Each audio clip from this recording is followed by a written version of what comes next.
አንድ ሰው ሐጅን ሲፈጽም ከዑምራ ጋራ አጣምሮ ወይም ደግሞ ለይቶ ሊፈጽም ይችላል። በዚህ መሰረት ከሞላ ጎደል ሁሉም ዑለማዎች እንደሚስማሙት ሐጅን እና ዑምራን እያይዘን ወይም ነጣጥለን ስንፈጽም 3 አይነት አፈጻጸሞችን እናገኛለን። በዑለማዎች አጠራር አንዋዑ አኑሱክ ይባላሉ።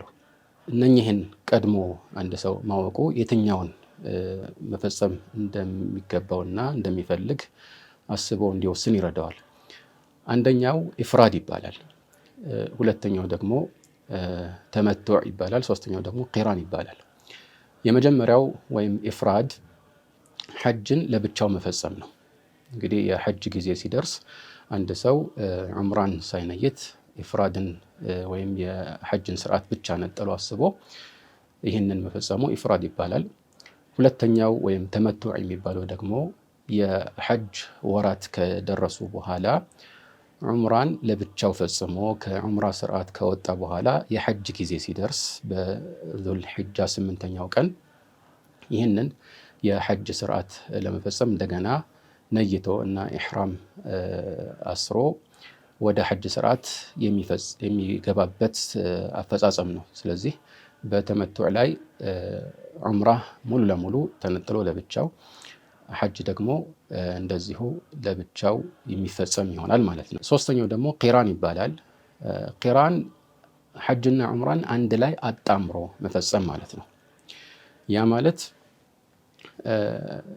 ተመቱዕ ላይ እንዳየነው ለየብቻ ዑምራን ቅድሚያ ፈጽሞ ከዑምራ ስርዓት ወጥቶ ከዛ ወደ ሐጅ መሻገር ሳይሆን ሁሉንም አንድ ላይ በአንድ ኢሕራም መፈጸም ነው እና ነገሩ ግልጽ እንዲሆን ልዩነቶቹን በተወሰነ ነጥቦች ማጉላት እንችላለን። ኢፍራድ ከተመቱዕ የሚለይባቸው ነጥቦች አሉ። ዋናው ግን ያው ከዚህ በፊት እንደገለጽ ነው ኢፍራድ ሐጅ ብቻ የሚነየትበትና የሚፈጸምበት ስርዓት ሲሆን ተመቱዕ ደግሞ ዑምራና ሐጅ ለየብቻ የሚፈጸሙበት ነው። ቂራን ግን አንድ ሰው ኢሕራም ውስጥ ከገባ በኋላ የዑምራንም የሐጅ ስርዓቶችንም አንድ ላይ የሚፈጽምበት ሲሆን በዚህ መሰረት አንድ ጊዜ ኢሕራም ውስጥ ከገባ በኋላ እንደ ሙተመቲዕ ሰው ከዑምራ ስርዓት አይወጣም። ስለዚህ ቃሪን የሆነ ሰው ወደ መካ ከሚያልፍበት አቅጣጫ አንጻር የኢሕራም ክልል ጋር ሲደርስ ኢሕራምን ነይቶ ወደ ሐጅና ዑምራ ስርዓት ይገባል ማለት ነው እና ያ ከሆነ በኋላ ወደ መካ ሲደርስ ጠዋፍ ያደርጋል። ከዛ በኋላ ደግሞ ከፈለገ ሳዕይ ያደርጋል። ካልፈለገ ደግሞ ሳዕዩን ወደ ሌላ ጊዜ ማቆየት ይችላል እና በዚህ መልኩ ያው የሐጅ ስርዓቶችን ይፈጽማል እና የዙል ሒጃ 8ኛው ቀን እስኪደርስ ድረስ በዚያው በኢሕራሙ ላይ ነው የሚቆየው ማለት ነው። ዞሮ ሁለቱ ማለትም ኢፍራድና ቂራን የሚለዩት በአፈጻጸም ሳይሆን ቃሪን የሆነ ሰው ልክ እንደ ሙተመቲዕ በዚህ አፈጻጸም የተነሳ ሌላ ተጨማሪ የሚደነገግበት ግዴታ አለ። እሱም እርድ ነው እና አላህ በቁርአን ላይ ፈኢዛ አሚንቱም ፈመን ተመተዐ ቢልዑምረቲ ኢለል ሐጅ ፈመስተይሰረ ሚነል ሀዲ ይላል። በቁርአንና በሐዲስ አብዛኛዎቹ አገባቦች ላይ እንደዚሁም በሰሐቦች አንደበት ላይ ተመቱዕ የሚለው ቃል ቂራንንም ያካትታል። ከዚህ በፊት እንዳብራራ ነው በዑለማዎች ቴክኒካዊ አጠቃቀም ላይ ሁለቱን ለይተን ነበር ያየነው። ነገር ግን የቁርአን አገላለጽ ላይ ተመቱዕ ቂራንንም ያካትታል። ስለዚህ ይህንን አፈጻጸም የመረጠ ሰው እርድ ግዴታ ይሆንበታል ማለት ነው። ይሄ አንድ ሊታወቅ የሚገባ ነገር ነው። ሙፍሪድ የሆነ ሰው ግን ማለት ሐጅን ለብቻው የሚፈጽም ሰው ግን ይህ ግዴታ የለበትም እና ይህንን ከተረዳን ይህንን ግዴታ ማለትም የእርድ ግዴታን አንድ ሰው መወጣት የሚችልበት አቅም ከሌለው ሙተመቲዕ ሆኖ ወይም ደግሞ ቃሪን ሆኖ ማረድ ካልቻለ፣ በሌላ አነጋገር ምናልባት በእጁ ለዛ ላለበት ጉዞ ብቻ የሚበቃ ያህል ገንዘብ ኖሮት ወይም ለዚህ እና ከዚህ በላይ አስፈላጊ ለሆነ ዓላማ የሚፈልገው ወጪ ብቻ በእጁ ኖሮ ነገር ግን ከዚህ ያለፈ በግ ለምሳሌ ወይ ፍየል የሚገዛበት ወጪ ከሌለው የሚጠበቅበት ግዴታ አለ። ማረድ ያልቻለ ሰው የሚጠበቅበት ግዴታን አላህ ሱብሓነሁ ወተዓላ በቁርአን ላይ ገልጾልናል። ፈመን ለም የጅድ ፈሲያሙ ሰላሰቲ አያሚን ፊል ሐጅ ወሰብዐቲን ኢዛ ረጀዕቱም ቲልከ ዐሸረቱን ካሚላ ይላል። ይህንን የማያገኝ ሰው በሐጅ ላይ 3 ቀናትን መጾም ይኖርበታል። ከዛ ደግሞ ወደ ሀገሩ ሲመለስ 7 ቀናትን የመጾም ግዴታ አለበት። የሁለቱ አጠቃላይ ድምር 10 ቀናት ይሆናል ማለት ነው። እነኚህ 3 ቀናት መጾም የሚችሉት መቼ ነው ከተባለ ያው በሐጅ ስርዓቱ ውስጥ እስካለ ድረስ ሙሕሪም ሆኖ መጾም ይችላል ማለት ነው። እና ያ ማለት አንዳንድ ዑለማዎች እንደሚሉት ከተቻለ ከዒድ ቀን በፊት ቢያደርገው ጥሩ ሊሆን ይችላል። ግን ይህ ግዴታ አይደለም። እንዲያውም ፊ አያም ተሽሪቅ ማለት ከዙል ሒጃ 10ኛው የዒድ ቀን በኋላ ባሉት 3 ተከታታይ ቀናትም ይህንን አስቦ መጾም ይችላል። እነኚህ ቀናት ሐጅ ላይ ለሌለ እንዲህ አይነት ዓላማ ለሌለው ሰው መጾም የሚከለከሉ ቀናት ናቸው። ለእንዲህ አይነት ሰው ብቻ የተፈቀዱ ናቸው። ወሊዛሊክ ፊ ሶሒህ አልቡኻሪ ዓኢሻ እና እብኑ ዑመር እንደሚሉት ለም ዩረኸስ ፊ አያም ተሽሪቅ አን ዩሰምነ ኢላ ሊመን ለም የጅድ ልሀዲይ። አያሙ ተሽሪቅ የሚባሉት እነዚህ 3 ቀናት እንዲጾሙ አልተፈቀደም። ለምን? ሌላ ሐዲስ ላይ መልእክተኛው ዓለይሂ ሰላቱ ወሰላም አያሙ ተሽሪቅ አያሙ አክሊን ወሸርብ ብለዋል። የመብላትና የመጠጣት ቀናት ናቸው። የዒዱ ማሟያ የሆኑ ተከታታይ ቀናት ናቸው። እንደ ዒድ ነው የሚቆጠሩት። ኢላ ሙተመቲዕ ሆኖ ወይም ቃሪን ሆኖ የሚያርደውን ያላገኘ ማረጃ የሌለው ሰው ብቻ በሐጅ ላይ 3 ቀናትን መጾም ግዴታው ስለሆነ ያው በዚህ መልኩ እንዲጾም ተፈቅዶለታል ማለት ነው። በተቻለ አቅም ከነዚህ ቀናት አለመዘግየቱ ተገቢ ነው። ከዛ ደግሞ ሲመለስ 10 ቀናት እንዲሞላ 7 ቀናቱን በአገሩ ይጾማል ማለት ነው። እነኚህን ቀናት አያይዞም ይሁን አከታትሎ ማለት ነው ወይም ነጣጥሎ መጾም ይፈቀዳል። ስለዚህ በዚህ መልኩ ይህንን የእርድ ግዴታ መውጣት ያልቻለ ሰው ማካካሻውን መፈጸም ይችላል ማለት ነው። ይህ እንግዲህ ግዴታ የሚመለከተው የመካ ነዋሪ ያልሆነን ሰው ነው። የመካ ነዋሪ ከሆነ ተመቱዕ ቢያደርግ ወይም ቂራን ቢፈጽም ራሱ የእርድ ግዴታ የለበትም ማለት ነው።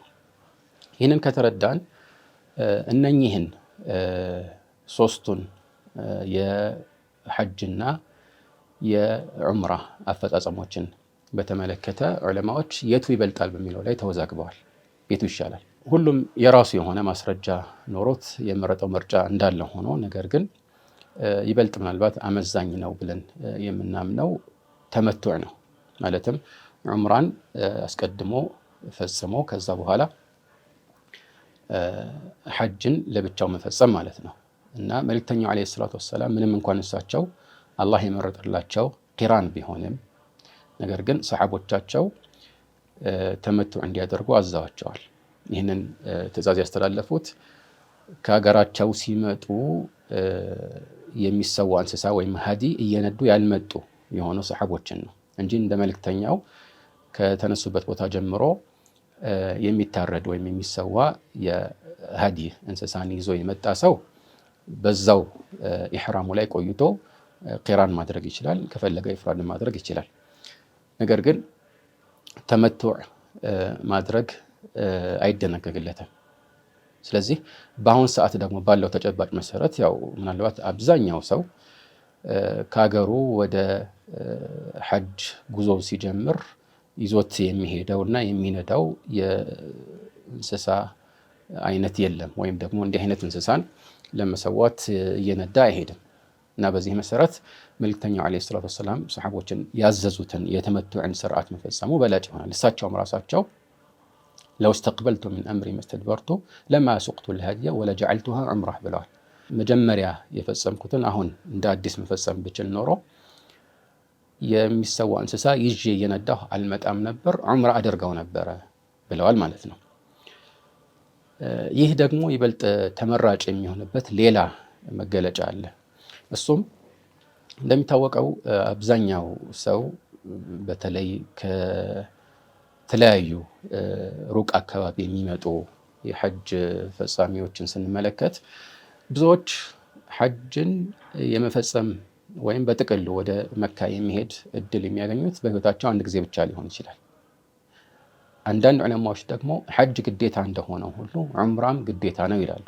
ይህንን ደግሞ ሲሉ ጠንካራ ማስረጃ አላቸው። ለምሳሌ ዓኢሻ ረዲየላሁ ዐንሃ በምታስተላልፈው ሐዲስ ላይ መልእክተኛው ዓለይሂ ሰላቱ ወሰላም ሀል ዐለ ኒሳኢ ጂሃዱን በሴቶች ላይ ጂሃድ ይደነገጋል ወይ ተብለው ሲጠየቁ ምን አሉ?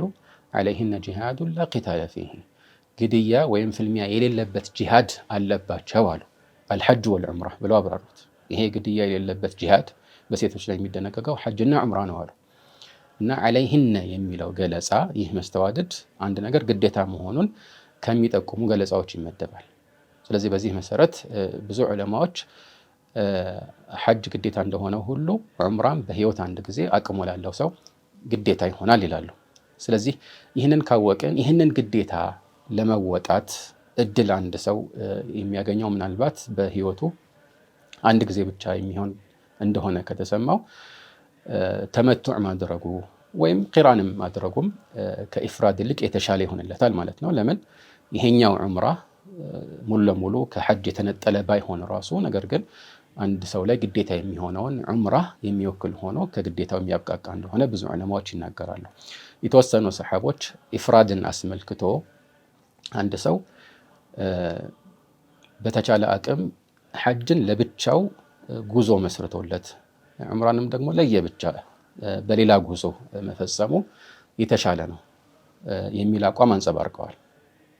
አንድ ላይ በሄድክበት ከመፈጸም ለዚህም አንድ ራሱን የቻለ ጉዞ ለዚያም ደግሞ ሌላ ጉዞ ብታደርግ ተመራጭ ነው የሚል አቋም ከትላልቅ ሰሓቦች ተንጸባርቀዋል። ግን ያ እንዳለ ሆኖ ቅድም ከጠቀስነው ማስረጃ አንጻር እንዲሁም ደግሞ እድሉ ለአንዳንድ ሰዎች በቀላሉ የማይገኝ ከመሆኑ አንጻር በሄዱበት አጋጣሚ ዑምራንም መፈጸማቸው የተመረጠ ይሆናል ማለት ነው።